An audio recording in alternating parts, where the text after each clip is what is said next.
ഇനി അങ്ങോട്ടും ഇങ്ങോട്ടും കുത്തിപ്പറയാൻ ഞങ്ങളില്ല എന്ന് പറഞ്ഞുകൊണ്ട് ഈ രംഗം ഞങ്ങൾ വിടുകയാണ് എന്ന് ഒഫീഷ്യലി പറഞ്ഞിരിക്കുകയാണ് അമൃത. അമൃതയും ബാലയും തമ്മിലുള്ള പ്രശ്നം 2-3 ദിവസമായി തന്നെ സോഷ്യൽ മീഡിയയിൽ ഏറ്റവും കൂടുതൽ ചർച്ച ചെയ്യുന്ന ഒരു വിഷയമായി മാറിക്കഴിഞ്ഞു. എലിസബത്തും അമൃതയും തമ്മിൽ ഒരുമിച്ച് ഫോൺ കോൾ ചെയ്തതിന് ശേഷമുള്ള അവസ്ഥയെക്കുറിച്ച് തന്നെ എലിസബത്തും പറഞ്ഞിട്ടുണ്ടായിരുന്നു.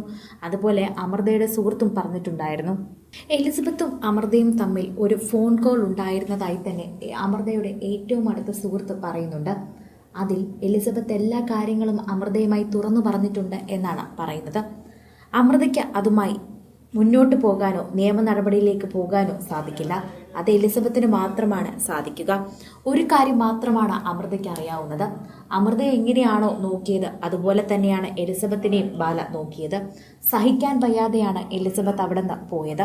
അദ്ദേഹത്തിന് അസുഖം ബാധിച്ചപ്പോൾ പോലും കൂടെ ഉണ്ടായിരുന്നത് എലിസബത്ത് ആയിരുന്നു. എന്നാൽ അതുപോലും നോക്കാനോ അത് മനസ്സിലാക്കാനോ ശ്രമിക്കാതെയാണ് ബാല പെരുമാറിയത് എന്നാണ് എലിസബത്ത് തന്നെ പറഞ്ഞത്. അതുകൊണ്ട് ബാലയുടെ സ്വഭാവത്തിൽ യാതൊരു മാറ്റവുമില്ല എന്ന് തന്നെയാണ് പറയുന്നത്.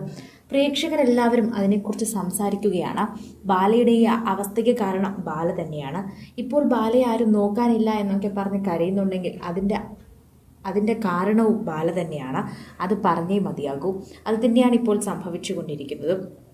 പ്രേക്ഷകരെല്ലാവരും തന്നെ ഇപ്പോൾ ഇതിനെക്കുറിച്ച് സംസാരിക്കുമ്പോൾ ബാലയുടെ കുറ്റമായി തന്നെയാണ് പറയുന്നത്.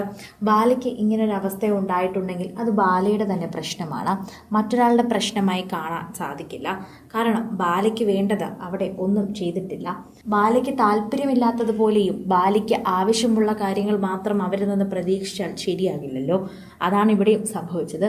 ക്രൂരമായി ഉപദ്രവിക്കുക, കുഞ്ഞാണെന്നോ സ്ത്രീയാണെന്നോ തിരിച്ചറിയാതെ പാപ്പുവിനെയും അമൃതയും ഉപദ്രവിച്ചു. അവർ രാത്രിക്ക് രാത്രി അവിടെ നിന്ന് രക്ഷപ്പെട്ടു. അതിനുശേഷം വർഷങ്ങൾക്ക് ശേഷം എലിസബത്ത് വന്നു. എലിസബത്തിനോടും അങ്ങനെ തന്നെ കാണിച്ചു. അപ്പോൾ എലിസബത്തും രക്ഷപ്പെട്ട് ഓടാൻ തുനിഞ്ഞു. എലിസബത്ത് ഒരു ഡോക്ടറാണ്, നല്ല ഒന്നാന്തരം ഡോക്ടർ. ശരിക്കും പറഞ്ഞാൽ ബാലയ്ക്ക് മുമ്പ് ഒരു ജീവിതം ഉണ്ടായിരുന്നു എലിസബത്തിന്. യൂട്യൂബിലൊക്കെ വളരെയധികം ആക്റ്റീവായ എലിസബത്ത് എല്ലാ കാര്യങ്ങളും സംസാരിക്കുമായിരുന്നു. എന്നാൽ ബാലയോടൊപ്പം എപ്പോഴൊക്കെ പ്രത്യക്ഷപ്പെട്ടാലും ആരോടും ഒന്നും സംസാരിക്കാറില്ല എലിസബത്ത്. ആദ്യം എല്ലാവർക്കും സംശയമുണ്ടായിരുന്നു. പിന്നാലെയാണ് സത്യങ്ങളെല്ലാം എല്ലാവർക്കും മനസ്സിലായത്. ബാലയുടെ ഒപ്പം ഇരുന്നപ്പോൾ എലിസബത്തിന് ഒന്നും സന്തോഷവുമില്ലായിരുന്നു. എലിസബത്തിന്റെ മുഖത്ത് ആ ബുദ്ധിമുട്ട് നന്നായി മനസ്സിലാകുന്നുണ്ടായിരുന്നു. എന്നാൽ ബാല പോയതിനു ശേഷവും ബാലയ്ക്ക് മുൻപും എലിസബത്തിന്റെ യൂട്യൂബ് ചാനൽ നോക്കിക്കഴിഞ്ഞാൽ ഈ കാര്യം മനസ്സിലാകും. എലിസബത്ത് അങ്ങനെ തീരെ സംസാരിക്കാതിരിക്കുന്ന ഒരാളല്ല എന്ന് തന്നെയാണ് നമുക്കിതിലൂടെ മനസ്സിലാക്കാൻ സാധിക്കുന്നത്.